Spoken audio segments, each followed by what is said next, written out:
हमारे खुदावंद यीशु की अंजील मुकद्दस यूहन्ना के मुताबिक उसका 14वां बाब 21 से 26 आयत तक। उस वक्त यीशु ने अपने शागिर्दों से कहा कि हर कोई जिसके पास मेरे हुक्म है और वो उनको मानता है वही मुझे प्यार करता है, और जो मुझे प्यार करता है वो मेरे बाप का प्यारा होगा, और मैं उसे प्यार करूँगा और अपने आप को उस पर जाहिर करूँगा।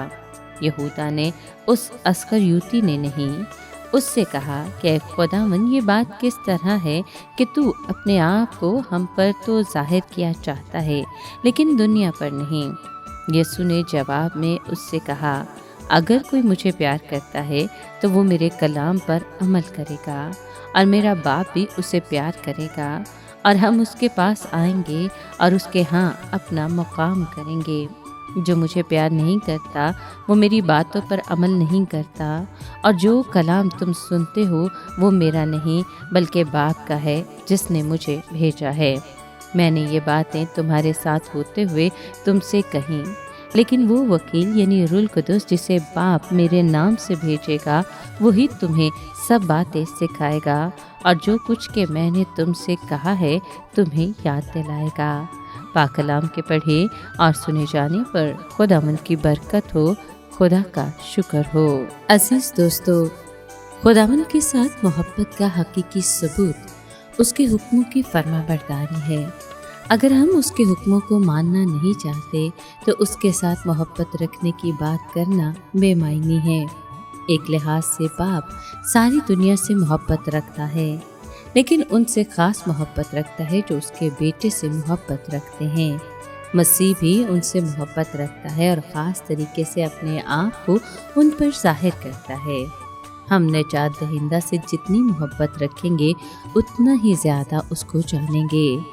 जिस यहूदा का यहाँ जिक्र है बदकिस्मती से उस शख्स का हम नाम था जिसने खुदावंद से गद्दारी की थी।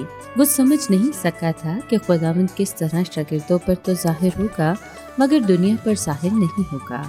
यकीनन वो सोच रहा था कि निजात दहिंदा किसी फातह बादशाह या हर दिल अजीज हीरो के तौर पर आएगा। वो नहीं समझता था कि खुदावंद रूहानी अंदाज में अपने आप को अपने लोगों पर जाहिर करेगा।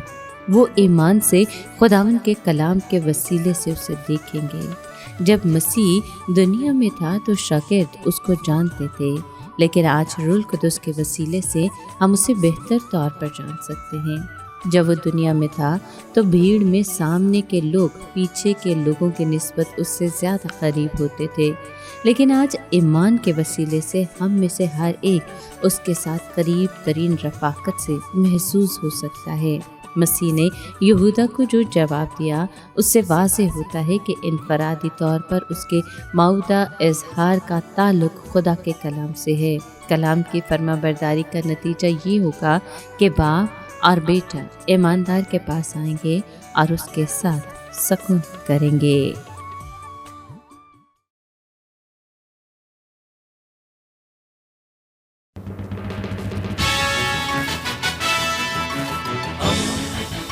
दोस्ती का पैगंबर, रेडियो वेरितास एशिया।